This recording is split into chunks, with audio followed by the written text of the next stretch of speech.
जितनी हराम शराब है और जितना हराम सूअर का गोश्त है, उतना ही हराम एक मुसलमान के लिए वो चीज है मेरे भाइयों जिस चीज पर गैरुल्लाह का नाम दिया। दुनिया में जहां पर भी कोई मुसीबत है, कोई संकट है, कोई परेशानी है, कोई फसाद है, कोई बिगाड़ है, उसकी वजह क्या है? क्यों है दुनिया में बिगाड़? अभी कोरोना से हम निकले नहीं थे कि आज मुल्क के कितने हिस्सों में डेंगू फैला हुआ है।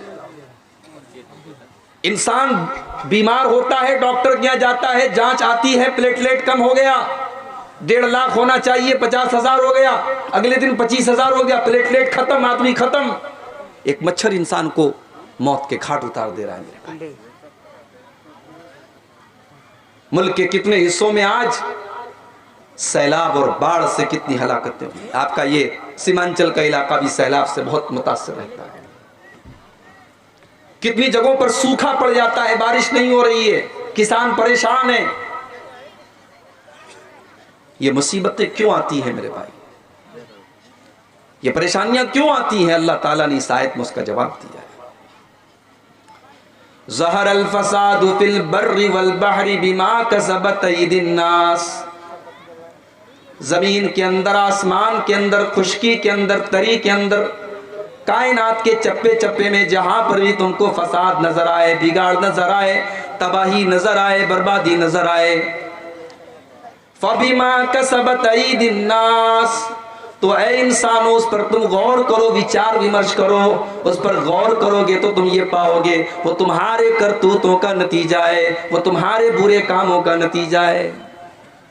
दुनिया में जहां पर भी बिगाड़ है उसकी वजह सिर्फ और सिर्फ एक है, तुम्हारे बुरे करतूत है, तुम्हारे गलत काम है, तुम्हारे पाप हैं। ज़हर अल फसादु फिल बर्रि वल बहरि बिमा कसबत अयदिन नास। ऐ इंसानों तुम्हारे करतूतों की वजह से इस दुनिया में फसाद है, बिगाड़ है। और अल्लाह ताला ये मुसीबतें क्यों नाज़िल फरमाता है? लियुज़ीक़हुम बादल्लज़ी अमिलू, ताकि अल्लाह ताला तुम्हारे कुछ आमाल की तुमको सजा दे दे। सारे आमाल की सजा नहीं दे रहा है अल्लाह, कुछ आमाल की सजा दे रहा है। सारे आमाल की अगर वो सजा दे देगा, रूए जमीन पर कोई सांस लेने वाला बाकी न बचेगा। दुनिया में इतना पाप हो रहा है, इतना गुनाह हो रहा है, इतना शिर्क हो रहा है, इतनी अल्लाह की नाफरमानी हो रही है कि अगर अल्लाह सारे गुनाहों की सजा दुनिया में दे दे तो रूए जमीन पर कोई सांस नहीं ले सकता, कोई जिंदा ही नहीं बच सकता। वो तो कुछ हमारे कुछ गुनाहों की सजा दे रहा है। क्यों दे रहा है? लियुज़ीक़हुम बादल्लज़ी अमिलू, हम तुम्हारे कुछ करतूतों की सजा इसलिए दे रहे हैं लअल्लहुम यरजिऊन, ऐ मेरे बंदो, ताकि तुम अल्लाह की बारगाह में रुजू कर लो, तुम अल्लाह से तौबा कर लो, तुम अल्लाह से माफी मांग लो, तुम अल्लाह की बारगाह में गिड़गिड़ा लो, तुम अल्लाह की बारगाह में आकर के माफी मांग लो।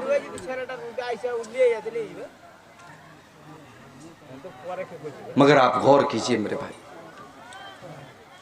कोरोना की मुसीबत आई,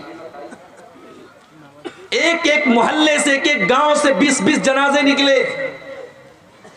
रमजान का महीना था, कितने शहरों में और कितने मोहल्लों में हमने देखा मस्जिदों से ऐलान हो रहा है, एक ऐलान खत्म हुआ दूसरा शुरू, दूसरा खत्म हुआ तीसरा शुरू। ये दौर भी हमने देखा। वो औरतें जो कभी चेहरा नहीं ढांकती थी, उन्हें भी अपने चेहरे को छिपाना पड़ा, उन्हें भी मास्क लगाना पड़ा।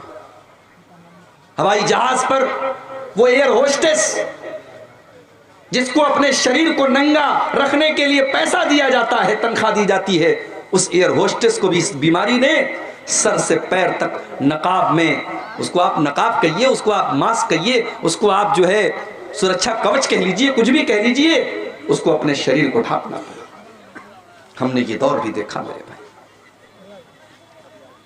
मुसलमान मस्जिद में नहीं जाता था, नमाज नहीं पढ़ता था।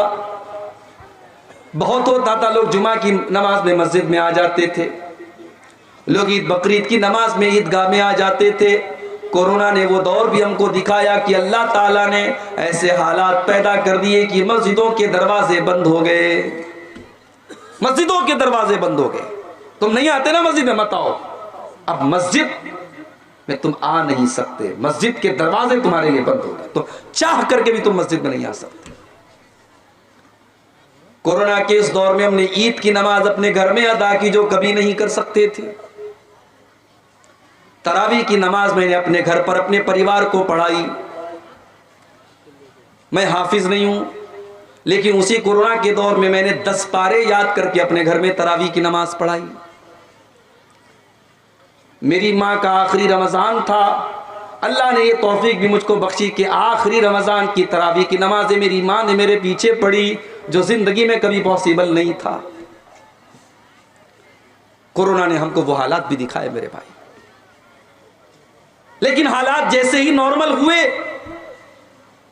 हम और आप अपने पुराने ढर्रे पर लौट आए। हम अल्लाह की नाफरमानियों में लग गए मेरे भाई। जिना के अड्डे आबाद हो गए। दिल्ली के अंदर जब लॉकडाउन खुला तो सबसे पहले शराब की दुकानों पर लाइन लग गई। गौर करो कि आज का इंसान इतनी बड़ी बड़ी मुसीबतों को देखने के बाद भी ये इंसान कितना कठोर हो चुका है, कितना संग दिल हो चुका है, इसका दिल कितना पत्थर हो चुका है कि ये अल्लाह की तरफ रुजू नहीं करना चाहता, ये अल्लाह की तरफ लौटना नहीं चाहता, ये तौबा करना नहीं चाहता, ये अपने पापों को छोड़ना नहीं चाहता। मेरे प्यारे साथियों, कुरान का पहला पारा उठाओ। अल्लाह ने यहूदियों का तज़किरा करते हुए फरमाया, तुम कसत कुलूबुकुम मिन बादि ज़ालिका फहिय कल हिजारति औ अशद्दु क़स्वा। ऐ यहूदियों, तुमने अल्लाह की इतनी नाफरमानी की, तुमने इतने पाप किए, तुमने इतने गुनाह किए कि तुम्हारे दिल तो पत्थरों से भी ज्यादा कठोर हो गए, तुम्हारे दिल तो पत्थरों से भी ज्यादा सख्त हो गए। व इन्न मिनल हिजारति लमा यतफज्जरु मिनहुल अनहार। इसलिए कि पत्थर तो कुछ ऐसे भी होते हैं कि पत्थर के अंदर से पानी रिस रिस करके बहने लगता है। व इन्न मिनहा लमा यशक्ककु फयखरुजु मिनहुल मा। पत्थर तो कुछ ऐसे भी होते हैं कि जब पत्थर के ऊपर बार बार पानी पड़ता है तो पत्थर के अंदर भी सुराख हो जाता है और पत्थर से पानी बहने लगता है। व इन्न मिनहा लमा यहबितु मिन खशियतिल्लाह। पत्थर तो कुछ ऐसे भी होते हैं जो अल्लाह के खौफ से झुक जाते हैं, नरम पड़ जाते हैं। मगर यहूदियों, तुम तो इतने सख्त दिल हो चुके हो कि तुम्हारे दिल तो उन पत्थरों से भी ज्यादा गए गुजरे हैं। अल्लाह ने तो यहूदियों के बारे में कहा था। आज यहूदियों की जगह हम और आप अपने आप को रख करके सोचें, हमारे दिल भी मेरे भाइयों पत्थरों से भी ज्यादा सख्त हो गए। रोजाना जलसे हो रहे हैं। नवंबर दिसंबर का महीना आपके सीमांचल में जलसों का महीना है। आज इस गांव में तकरीरें, कल उस गांव में तकरीरें, परसों फला गांव में तकरीरें, 20-20 तकरीरें हम सुन रहे हैं। लेकिन बेनमाजी आज भी बेनमाजी है, सिगरेट पीने वाला आज भी सिगरेट का आदी है, शराब पीने वाला आज भी शराब का आदी है, हराम खाने वाला आज भी हराम खोर है। क्यों मेरे भाई? इसलिए कि गुनाह करते करते, पाप करते करते हमारे दिलों के ऊपर अल्लाह ने मुहर लगा दी है। अल्लाह के प्यारे नबी फरमाते हैं, इन्नल अब्द इज़ा अख्ता खतियतन। जब बंदा कोई गुनाह का काम करता है, जब बंदा कोई पाप करता है, नुकितत फी क़ल्बिही नुक्ततुन सौदा। तो अल्लाह ताला उसके दिल के ऊपर एक काले रंग का धब्बा डाल देता है, एक ब्लैक कलर का, एक काले रंग का पॉइंट और धब्बा उसके दिल के ऊपर डाल दिया जाता है। अगर बंदा तौबा कर लेता है, वो धब्बा मिटा दिया जाता है। लेकिन अगर बंदा बार बार उसी गुनाह को करता है, बार बार अल्लाह को नाराज करता है, बार बार वो गलत काम करता है, तो वो काले रंग के धब्बे उसके दिल के ऊपर बढ़ते चले जाते हैं। हत्ता तालुवा कल्बहू, यहाँ तक के पूरा दिल, पूरा का पूरा दिल काला हो जाता है। और जब दिल काला हो जाता है, अल्लाह के प्यारे नबी फरमाते हैं, फज़ालिकर रानु, तो दिल के ऊपर एक गिलाफ चढ़ जाता है, एक पर्दा चढ़ जाता है। और इसी पर्दे का जिक्र अल्लाह ने कुरान में किया, कल्ला बल रान अला कुलूबिहिम मा कानू यक्सिबून। मेरे बंदो, तुम्हारे करतूतों की वजह से, तुम्हारे गलत कामों की वजह से तुम्हारे दिलों के ऊपर पर्दा पड़ चुका है। आप तो खुशनसीब हैं, शायद आपको अंदाजा ना हो। जब आप ये कहते ना कि हम अहले हदीस हैं, तो ये कोई मजाक नहीं है मेरे भाई। अल्लाह ने आपको बहुत सारी गंदगियों से बचाया है।